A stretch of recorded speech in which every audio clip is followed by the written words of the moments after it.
Hello everyone, welcome back to our YouTube channel commerce study centre. तो कैसे हैं आप सभी लोग? आई होप आप लोग बढ़िया होंगे और इन्जॉय कर रहे होंगे। बाकी आप लोग कमेंट में बता देना। मैं हूं अक्षांश श्रीवास्तव और आज की वीडियो में हम लोग डिस्कस करने वाले हैं क्लास 9 का सोशल स्टडीज़ का सिलेबस। क्या टॉपिक्स हमारे इंक्रीज़ हुए हैं, क्या डिक्रीज़ हुए हैं, वो हम इस वीडियो में जानने वाले हैं। बाकी कल के वीडियो में हमने डिस्कस किया था कि हमारा मैथ्स का सिलेबस क्या होने वाला है, क्लास 9 का मैथ्स सिलेबस क्या है। तो उसमें कुछ टॉपिक्स इंक्रीज़ हुए हैं। इंक्रीज़ दो वे में हुए हैं, लाइक फाइनल एग्जाम्स में हमारे क्या क्या टॉपिक्स नए आने वाले हैं, और कुछ ऐसे टॉपिक्स हैं जो कि हमारे प्रोजेक्ट्स में आएंगे या फिर पीरियोडिक टेस्ट, यूनिट टेस्ट जो हमारे स्कूल में होते हैं उसमें आने वाले हैं। तो आइए देखते हैं कि हमारे क्लास 9 का सोशल स्टडीज़ का सिलेबस क्या है। तो सबसे पहले आ जाइए हम देख लेते हैं कि हमारा सिलेबस क्या है। तो इसमें हिस्ट्री का अगर हम पार्ट देखें तो हमारा हिस्ट्री जो है वो 20 मार्क्स का आने वाला है। ओके, उसके बाद हमारा आता है ज्योग्राफी। ज्योग्राफी से भी हमारा 20 मार्क्स का पूछने वाले हैं। उसके बाद पॉलिटिकल साइंस 20 मार्क्स, उसमें भी, और फिर इकोनॉमिक्स उसमें भी 20 मार्क्स।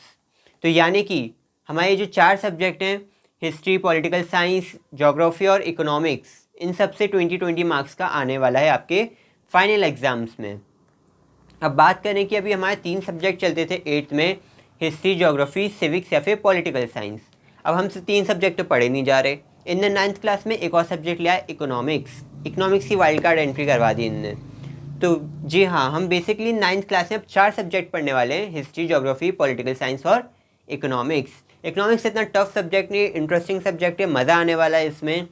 इकोनॉमिक्स ऐसा नहीं है कि हम पहली बार पढ़ने जा रहे हैं, हम बचपन से कहीं ना कहीं इसको पढ़ते आ रहे हैं, पर अब इसको एक डिफरेंट सेक्शन दे दिया गया है।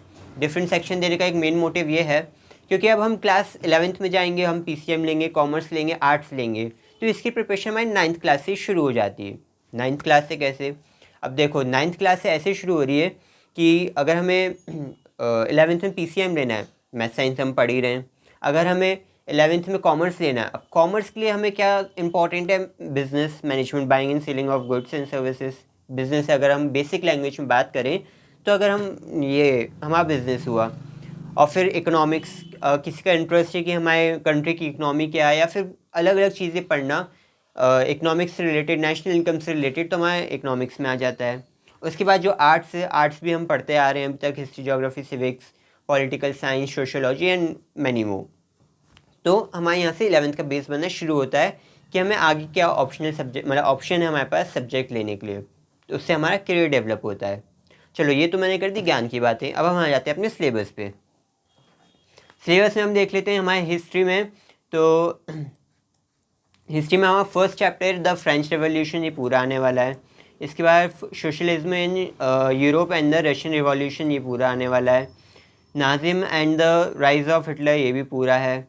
Forest society and colonialism, interdisciplinary project as a part of multiple assessments, यानी कि आपके जो मल्टीपल असेसमेंट जो स्कूल वगैरह में प्रोजेक्ट वगैरह उसी में आने वाला है। बाकी आपके फाइनल एग्जाम्स में से कुछ भी नहीं आएगा। हो सकता है स्कूल वाले ये चैप्टर डिलीट करवा दें या फिर वो चैप्टर रख भी सकते हैं। कमेंट में बता देना वो चैप्टर रख रहे हैं, डिलीट नहीं कर रहे हैं, ताकि हमें भी पता चल जाए। उसके बाद हम देखते हैं कि 5th chapter pastoralist in the modern world, assessed as a part of periodic assessment only. तो ये वाला जो चैप्टर है हमारा, ये आपके जो पीरियोडिक टेस्ट होते हैं, यूनिट टेस्ट होते हैं, सिर्फ उसी में आने वाला है, फाइनल एग्जाम में ये नहीं आने वाला है। अब आपके स्कूल वाले शायद ये 2 चैप्टर डिलीट भी करवा दें, कुछ स्कूल्स में ये चैप्टर रख भी सकते हैं प्रोजेक्ट और टेस्ट के पॉइंट ऑफ व्यू से। तो ये था हमारा हिस्ट्री का सिलेबस। अब हम आ जाते हैं ज्योग्राफी पे। ज्योग्राफी में हम देखें तो हमारा फर्स्ट चैप्टर है इंडिया साइज एंड लोकेशन, ये पूरा है। फीचर्स ऑफ इंडिया, ये पूरा है। ड्रेनेज सिस्टम, ये पूरा है। क्लाइमेट पूरा है। उसके बाद natural vegetation and wild life. तो नेचुरल वेजिटेशन और वाइल्ड लाइफ वाला जो हमारा चैप्टर है, इसमें से सिर्फ आपको मैप वर्क पूछा जाएगा एग्जाम में।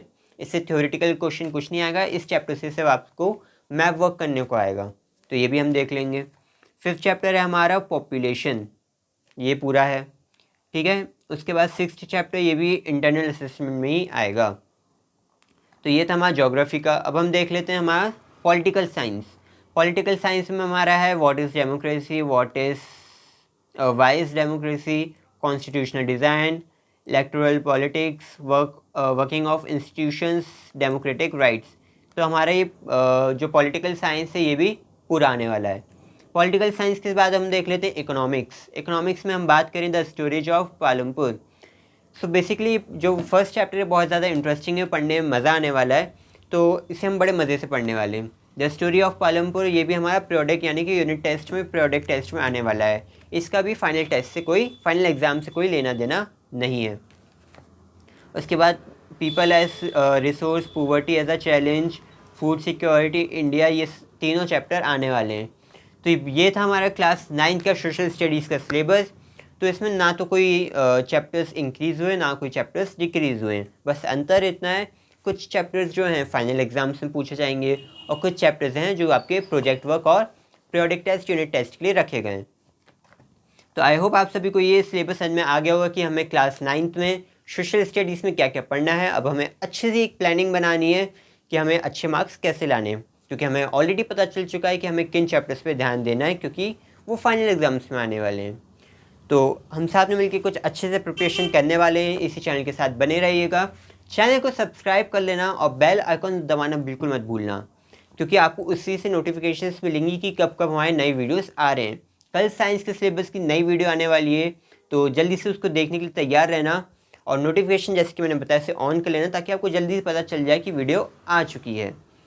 तो वीडियो को ज़्यादा से ज़्यादा लाइक करो अगर आपको ये सिलेबस अच्छा लगा हो, वीडियो को शेयर करो तो अपने फ्रेंड्स में कि क्या क्या सिलेबस है, और कमेंट में अगर आपको कोई भी प्रॉब्लम हो, कोई भी डाउट्स है तो कमेंट्स में पूछना मत भूलना।